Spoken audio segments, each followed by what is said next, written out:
बिस्मिल्लाहिर्रहमानिर्रहीम। अस्सलामु अलैकुम वरहमतुल्लाहि वबरकातुह।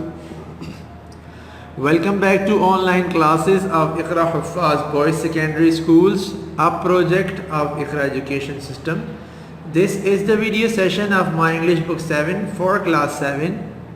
In the last video lecture, we discussed some exercises of reading comprehension.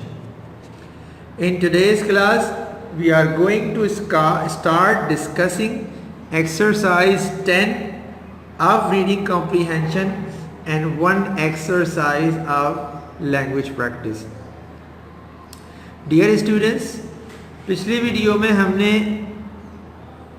Reading comprehension की एक्सरसाइज की थी, कुछ एक्सरसाइज 8, 9 और समथिंग।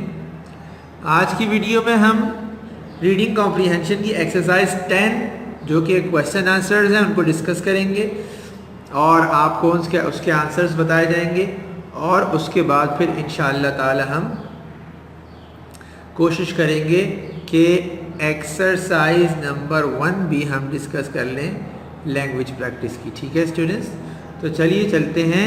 सबसे पहले क्वेश्चन आंसर्स देख लेते हैं और उसमें फिर क्वेश्चंस को पहले देखते हैं, फिर उनके आंसर्स को देखेंगे। पेज नंबर 81 पर रीडिंग कॉम्प्रीहेंशन की एक्सरसाइज है, यूनिट नंबर 4, और उसमें क्वेश्चंस हमारे सामने लिखे हुए आपको नज़र आ रहे हैं। सबसे पहला क्वेश्चन है, do you think that the blind boy is happy, why not. Question में पूछा गया है कि क्या आपका ख्याल है कि जो ब्लाइंड बॉय था वो हैप्पी था?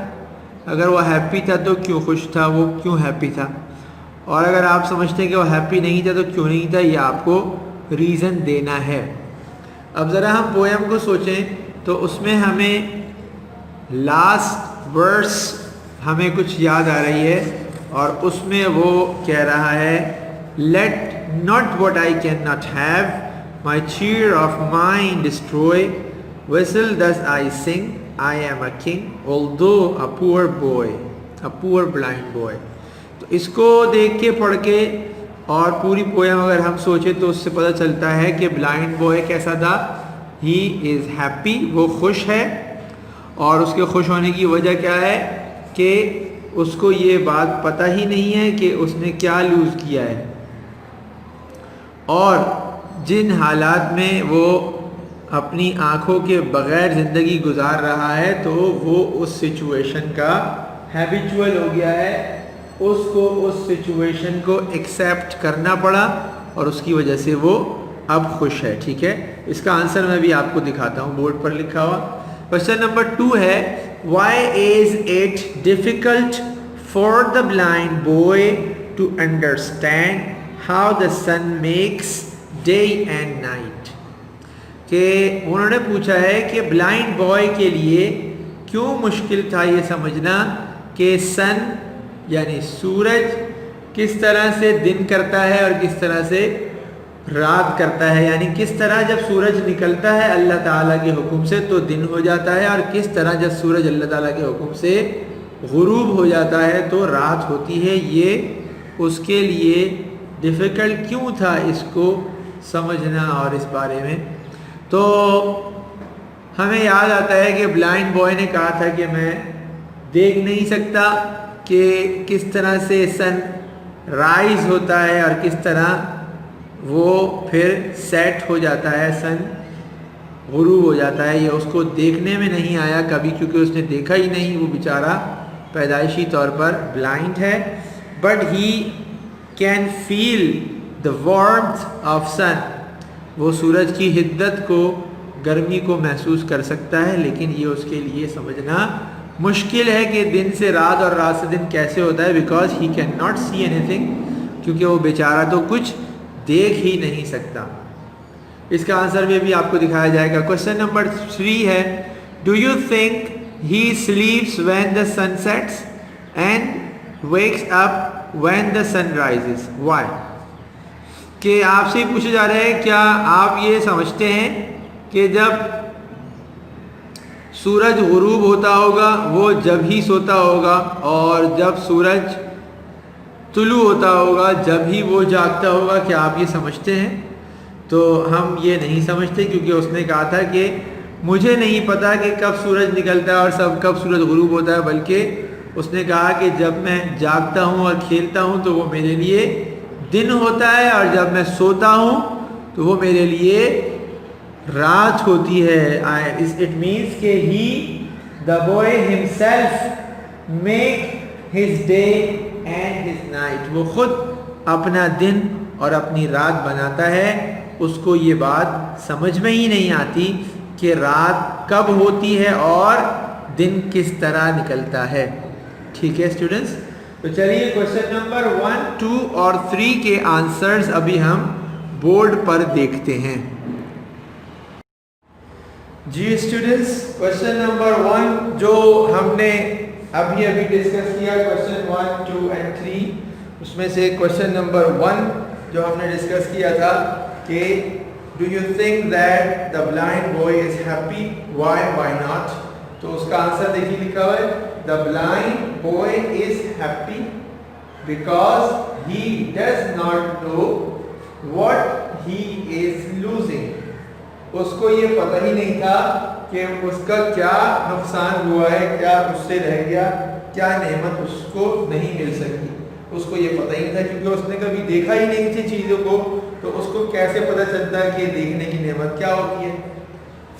As long as he can happily accept the situation, जैसे वो खुशी से इस सिचुएशन को उसने एक्सेप्ट कर लिया, उसने इस बात को तस्लीम कर लिया, it is all right for him, it is all right for him, यानी अब उसके लिए बगैर आंखों के भी सब कुछ ठीक है, उसको बहुत ज़्यादा कोई प्रॉब्लम नहीं है।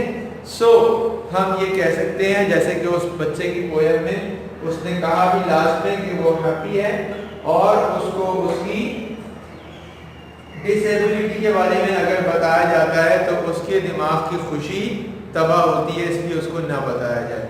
ठीक है, तो ये इसका आंसर हो गया क्वेश्चन नंबर 1 का। क्वेश्चन 2 हमने अभी डिस्कस किया, why is it difficult for the boy to understand how the sun makes day and night. तो उसके लिए समझना क्यों मुश्किल था कि सूरज से दिन कैसे होता है, रात कैसे होती है।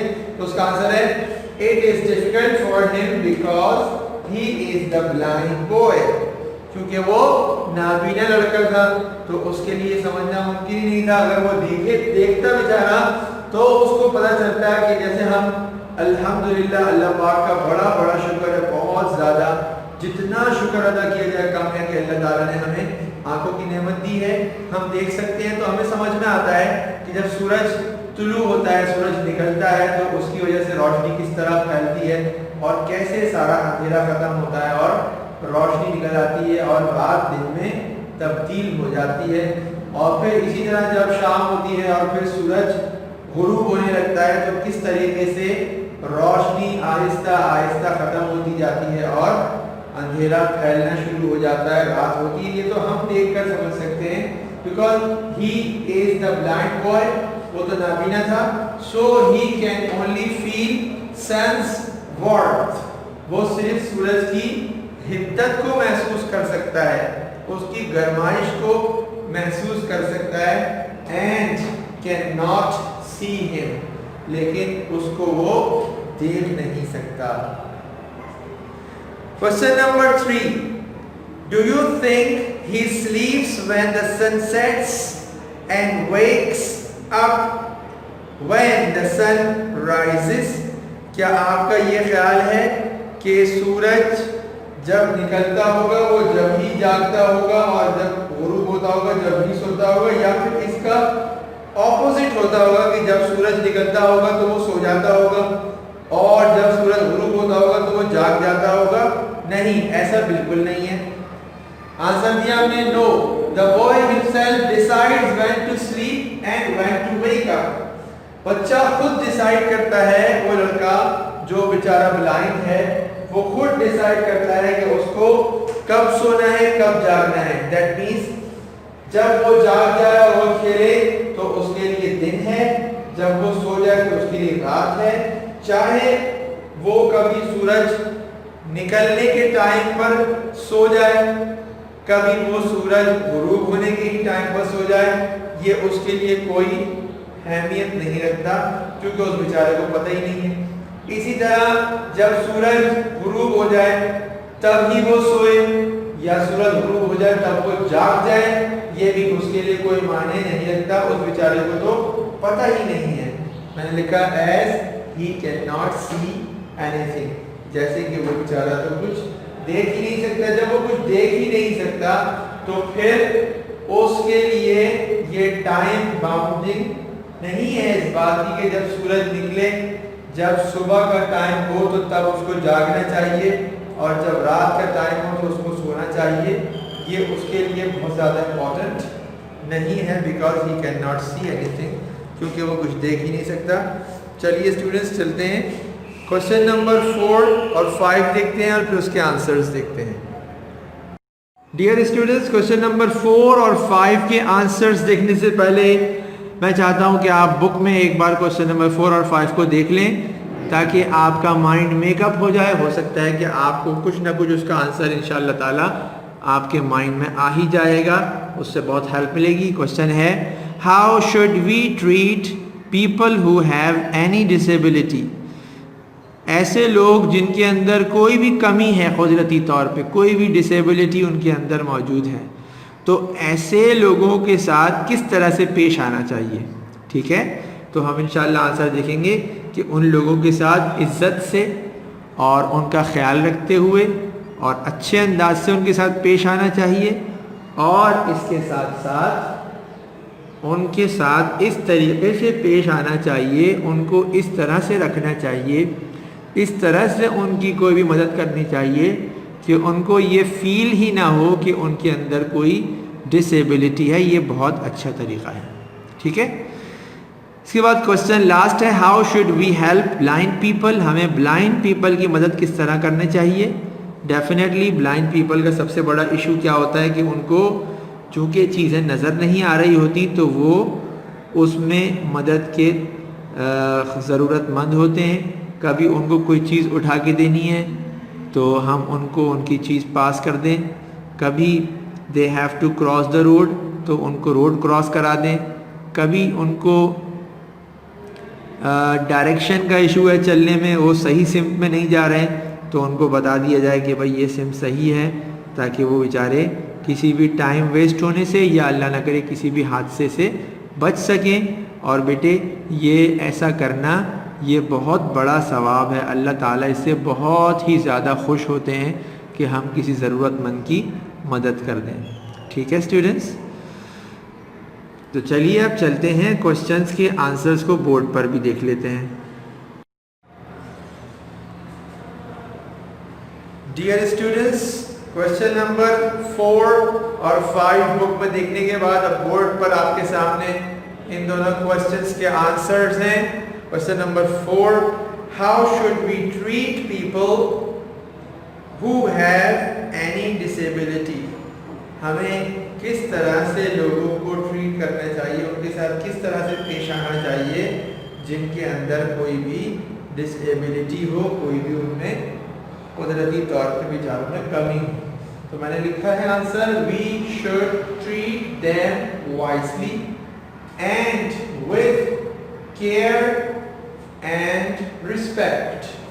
अच्छे अंदाज से पेश आना चाहिए और उनका ख्याल रखते हुए और उनकी इज्जत करते हुए उनके साथ पेश आ जाना चाहिए, without letting them feel that they have any disability.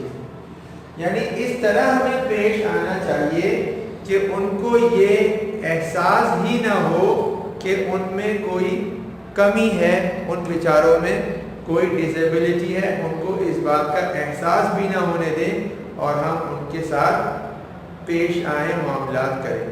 ठीक है, इसके बाद लास्ट क्वेश्चन है question number 5, how should we help blind people. हमें ब्लाइंड लोगों की किस तरह मदद करनी चाहिए।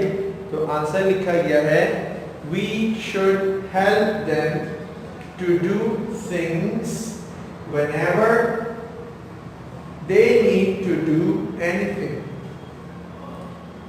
यानी हमें उन लोगों की मदद करनी चाहिए उनके कामों में, जो जब वो कोई भी काम कोई भी चीज़ कर रहे हो और उन्हें किसी भी किस्म की मदद की ज़रूरत हो तो हमें उनकी मदद करनी चाहिए. For example when they are about to cross the road we should help them.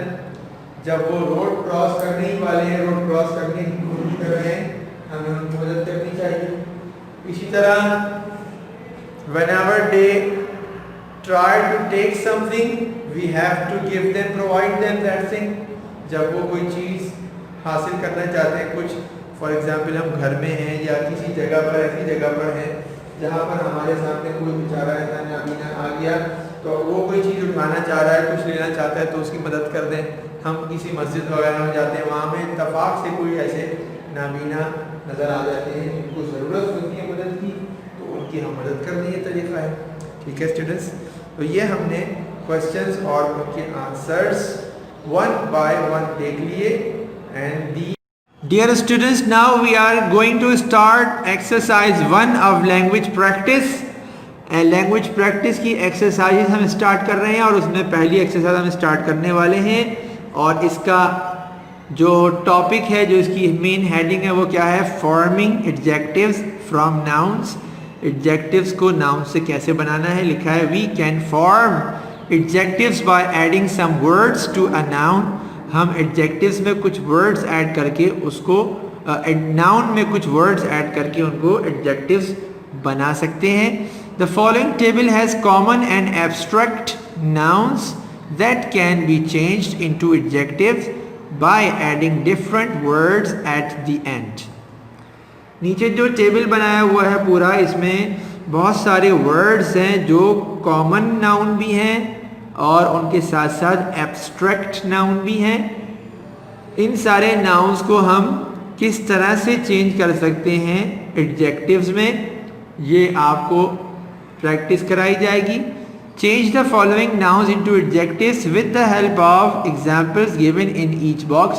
हर एक बॉक्स में एक एग्जाम्पल दी हुई है, उसी एग्जाम्पल को फॉलो करते हुए आपने उन नाउन्स को एडजेक्टिव्स में कन्वर्ट करना है, चेंज करना है. ठीक है, तो देखिए सबसे पहला वर्ड है एंड.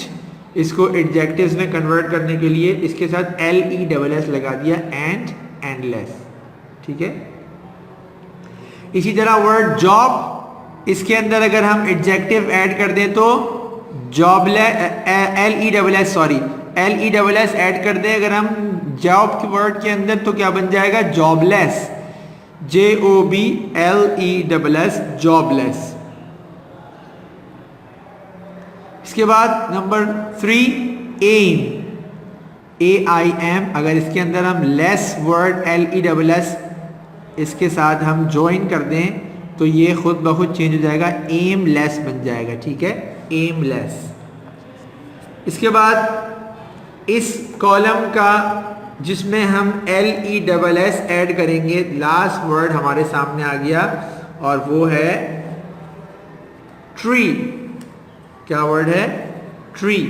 तो अब हम क्या करेंगे, इसमें भी हम LESS का ऐड कर देंगे तो क्या बन जाएगा?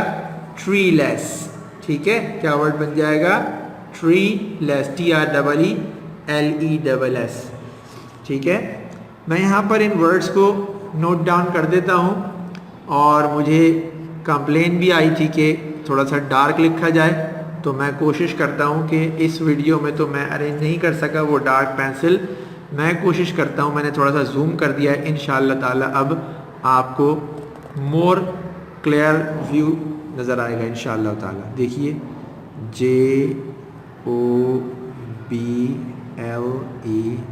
JOBLESS, jobless. ठीक है, अब मेरे ख्याल से व्यू कुछ ज़्यादा क्लियर नज़र आ रहा है. इसके बाद एम,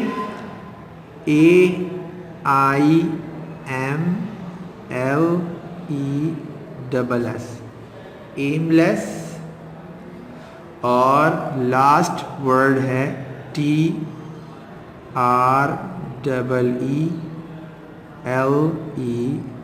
TREELESS, ट्रीलेस. ठीक है, इसके बाद नेक्स्ट कॉलम है जिसमें वर्ड है हार्म और इसके अंदर FUL ऐड किया है। हार्म से क्या बन गया? हार्मफुल। अब पीस वर्ड के अंदर हम वैसे ही FUL ऐड करेंगे तो क्या बन जाएगा? पीसफुल। PEACEFUL,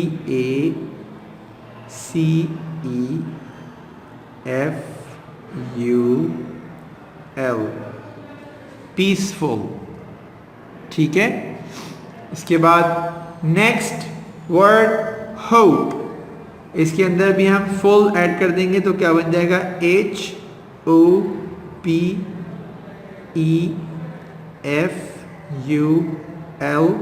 hopeful. ठीक है। लास्ट वर्ड इज केयर, इसमें मैंने FUL ऐड करना है, CAREFUL,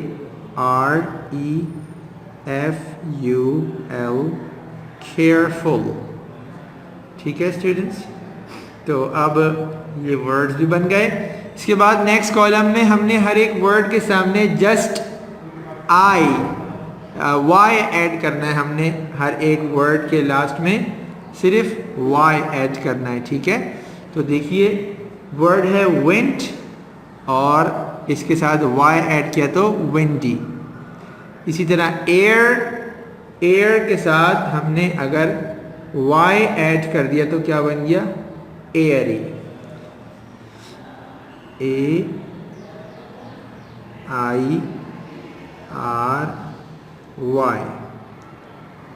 एयरी। ठीक है। इसके बाद नेक्स्ट है डर्ट, तो हमने इसके साथ वाई ऐड करना है, DIRTY,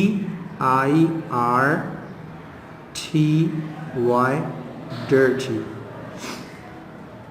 and the last word is powder, powdery, Y लगा देंगे, POWDERY,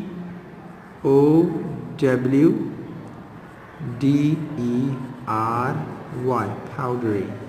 ठीक है। नेक्स्ट वर्ड इज गोस्ट और उसके साथ हमको LY ऐड करना है। ठीक है। तो क्या बन गया? गोस्टली। इसके बाद वर्ड है मदर, इसके अंदर भी हमको LY ऐड करना है तो MOTHER and then we are adding LY, motherly. ठीक है, मदरली। इसके बाद नेक्स्ट वर्ड है हावर्ड, तो इसके साथ भी हम LY करेंगे, HOURLY, hourly। and the last word is friendly, FRIENDLY,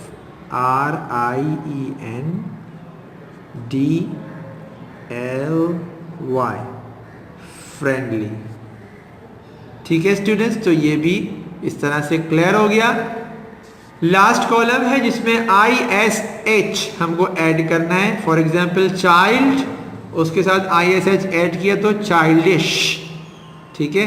इसके बाद सॉल्ट, तो इसके अंदर भी SH ऐड करेंगे, SALTISH, saltish। And then fool, FOOLISH, foolish।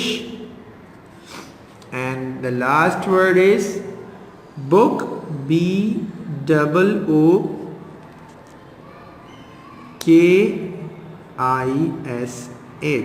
bookish। ठीक है स्टूडेंट्स, ये एक्सरसाइज अल्हम्दुलिल्लाह क्लियर हो गई, कंप्लीट हो गई। एंड इस एक्सरसाइज में जो आंसर्स मैंने पेंसिल से लिखे हैं, you will have to write them with your pen. आपको इन आंसर्स को पेंसिल से नहीं करना बल्कि पेन से करना है, ताकि This is the end of today's video session and I hope you have clearly understood about answers of the questions in exercise number 10 and exercise number 1 of language practice। आज की वीडियो अपने इख्तिताम को पहुंची है और मुझे उम्मीद है कि आप क्वेश्चन नंबर एक्सरसाइज नंबर 10 के क्वेश्चंस और उसके आंसर्स को अच्छी तरह समझ चुके होंगे इंशाल्लाह। और आप उसको लिख भी सकते हैं अब, क्योंकि आपने बोर्ड पर उनको देख लिया लिखा हुआ। इसके अलावा लैंग्वेज प्रैक्टिस में हमने एक्सरसाइज नंबर 1 को सॉल्व किया और इंशाल्लाह वो भी आप अच्छी तरह समझ चुके होंगे। I strongly advise you to do a lot of practice. मेरी तरफ से आपको ताकीद है बहुत ज़्यादा कि काम जो जो आपको दिए गए हैं, जो कॉपी में करने का है वो कॉपी में करना है, जो बुक में करने की है वो बुक में काम करने हैं। इस रीडिंग कॉम्प्रीहेंशन वाली एक्सरसाइजेज में से मैंने सिर्फ 2 एक्सरसाइजेज आपको असाइन किए हैं कॉपी में करने के लिए।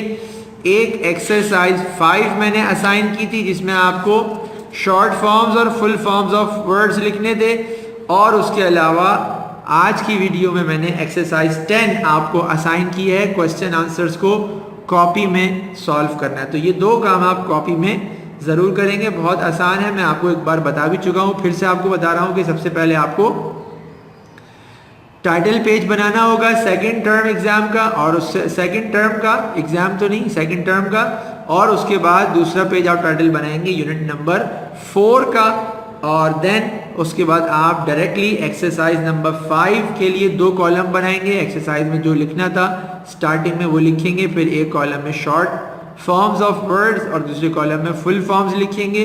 वो पूरा मैंने बोर्ड पे सॉल्व करके दिखाया था आपको, पहली वीडियो में आप दोबारा देख सकते हैं अगर आपने ना किया हो। उस काम के बाद आपको ये क्वेश्चन आंसर्स का काम करना है। कॉपी प्रेजेंटेशन के लिए मैं दोबारा से बात अपनी दोहरा देता हूँ कि कॉपी के हर एक पेज पर आपने लेफ्ट हैंड साइड और राइट हैंड साइड मार्जिन्स को ड्रॉ करना होगा, और दोनों लाइंस के लिए जो गैप देना है वो 1/2 इंच का है।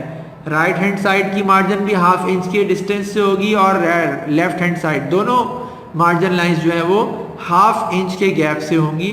1 इंच का गैप दोनों मार्जिन में से किसी में नहीं दिया जाएगा।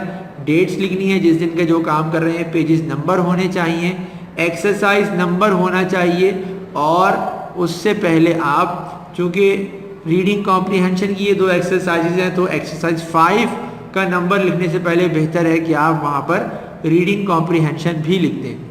और जब लैंग्वेज प्रैक्टिस की अगर कोई एक्सरसाइज मैं कॉपी में करवाऊँगा तो फिर उसकी हेडिंग का भी तरीका वैसे ही बता दूँगा। ठीक है students, till the next video, take care of yourselves and your family. अस्सलामु अलैकुम व रहमतुल्लाहि व बरकातुहू।